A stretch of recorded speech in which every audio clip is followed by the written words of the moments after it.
folks, and welcome back to another year of the Homies Fantasy Football Recap Show. It's week 1, and man, did we start off with a banger. Half of us are incredibly happy, and the other half of us are... We've already given up hope, and that's the beauty of fantasy football. There is no in-between. You're either riding high or everything sucks. And so, without further ado, let's find out who falls into which category. I'm going to turn it over to everybody's favorite co-commissioner, yours and mine. Take it away, Schmitty. Thanks, Adam, and welcome back, everybody, to the Homies Fantasy Football League Recap Show. Week 1 is now said and done. Everybody's got their new teams, their new lineups, and it's time to see how everybody fared in Week 1. Did they get on the right foot, or not so much? And, you know, with the brand new start to the season, I thought maybe we'd try a new look, something. You know, maybe it's just best that we postpone this, and maybe we'll revisit it another time. You guys can let me know your thoughts down below in the comments. But with that being said, let's get into the scores and highlights for Week 1. And we'll start off with one of our more anticipated matchups. We've got our reigning champ, Will, taking on Jose. Now, besides the fact that they're friends, this is also a much bigger anticipated matchup this year because of our new wager system, and it didn't take long for Jose and Will to start the running on that. A $10 wager was placed on this match, on top of, you know, everything that's going to be going down with this match for getting off on the right foot.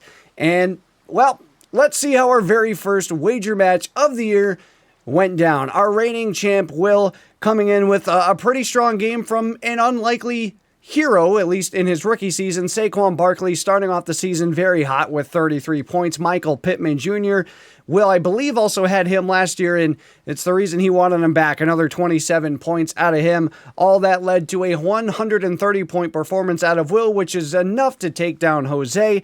Not good games out of Aaron Rodgers, Alvin Kamara, Zeke Elliott. Some very poor performances out of some strong positions.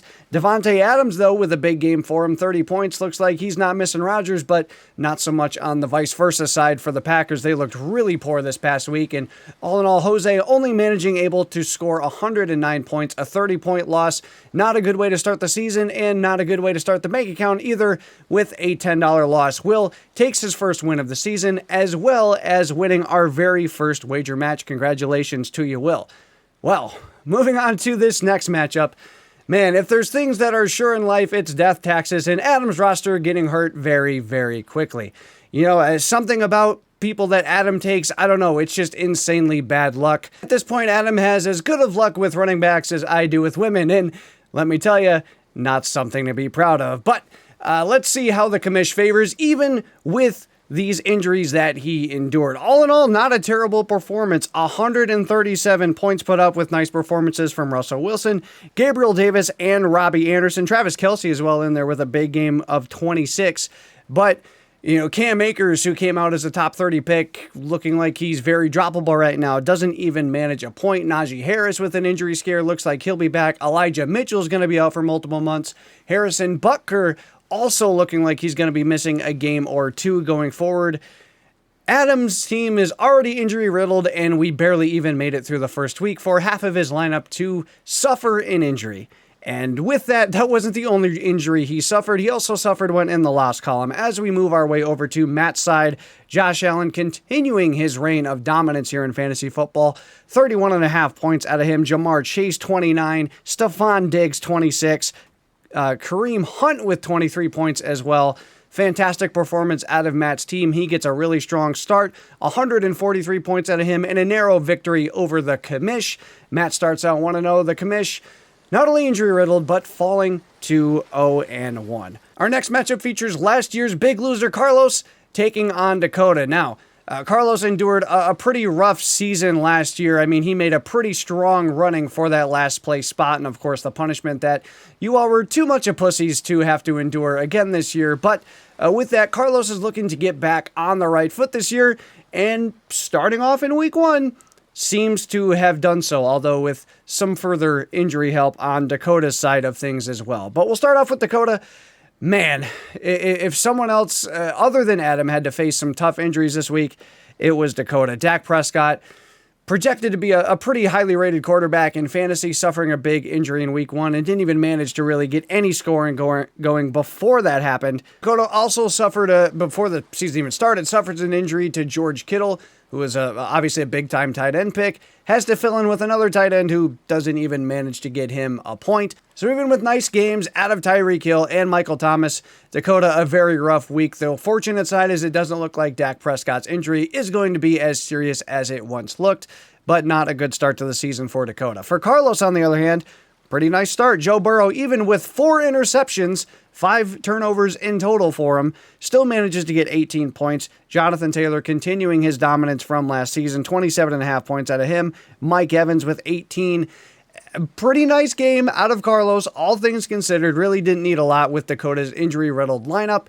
109 points out of him gets him in the win column, and I think he had 3 wins all of last season, if I remember correctly, so he's already a third of the way there through week 1. Carlos starts 1-0, Dakota falls to 0-1. Next up, we've got yours truly taking on our other Carlos, and man, what a high-scoring banger of a matchup. This one even came down to Monday night, which we love. It just increases the heart rates watching that Monday night game and the stress levels, and especially with week 1, you really want to get off on the right foot. We'll start on the side of Carlos, Jalen Hurts, Joe Mixon, Javonte Williams, and A.J. Brown, all with big, massive games, over 20 points. Christian Kirk with a nice game as well of 17.5.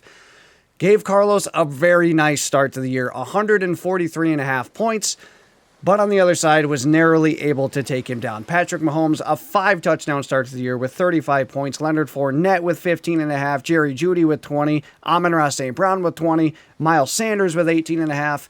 Narrowly beating Carlos by a small margin of just 5 points. Going into Monday night, I had a 5-point lead. It was Javonte Williams versus Jerry Jeudy.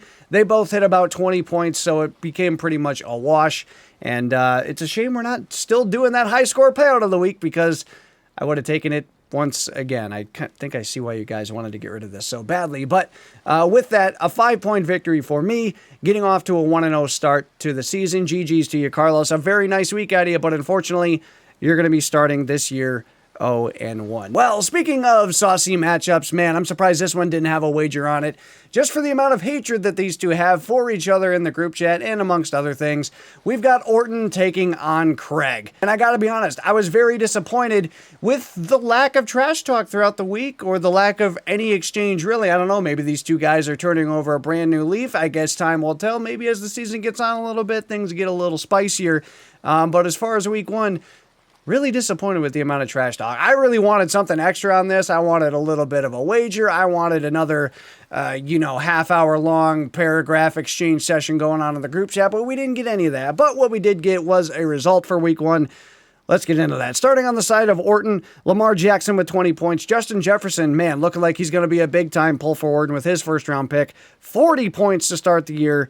An absolutely massive game out of him, but other than that, Orton didn't really get a lot of help out of the rest of his receivers. T. Higgins, just 4.5 points, also suffering an injury. Darnell Mooney didn't even make it to 2 points. A lot of single-digit numbers in there as we fall through the rest of Orton's lineup. Does manage 120 points, not the worst number in the world, but it's not going to be enough to take down Craig. As we look at his side, Justin Herbert, phenomenal quarterback, puts up a very nice game. 23 points out of him. Nice games in the teens for Nick Chubb, Brandon Cooks, and Marquise Brown. Clyde Edwards-Helaire didn't have a big splash in the run game for Kansas City, but did get a couple receiving touchdowns, getting him 22 points in that Bills D. Looking very strong against the Rams on our first Thursday night game. 18 points out of them. Nets Craig, 136 points, nearly 137. That gives him the victory over Orton and the bragging rights for now, on top of the fact of the marriage, the $100,000 job, and the fact that he doesn't have to sleep cuddling his pillow. GG's to you, Craig. 1-0 start for you. Orton falling to 0-1. And for our final matchup, this one might have had the most trash talk with it. It's between that and the trash talk between Jose and Will. But we've got David taking on Patrick. These two seem to be a little different than the others. The trash talk seems to come off a little more friendly, but I'll tell you what wasn't friendly, the whooping that David put on Patrick. We'll start with Patrick's side of things. Antonio Gibson with 20 points. Cooper Kupp, last year's superstar wide receiver for the Rams. Another big game to start off week 1. 32 points out of him.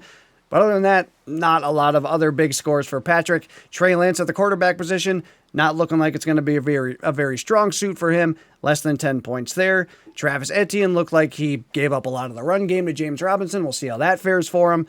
Not the worst week in the world out of Patrick, 111 points, but David came out firing in week 1. Kyler Murray, 20 points. DeAndre Swift, too.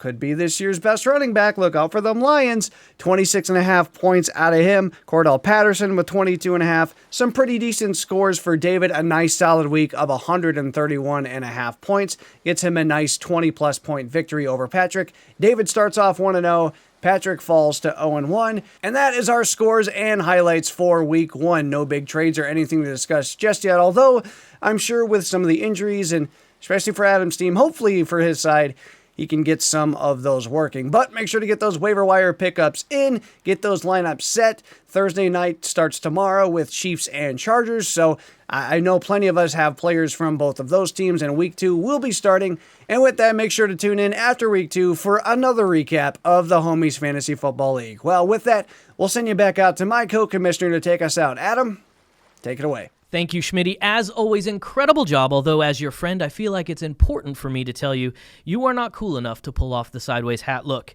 Just know that that's coming from a place of love, but everyone here agrees. Well, week 1 of waivers is about to start. I'm excited to see the action that will bring. Hopefully we get to see some trade proposals as well. I know I could definitely use one. In the immortal words of Shakespeare, I would just like to say, a running back, my kingdom for a running back. Until next time, we'll see you later. So long, losers.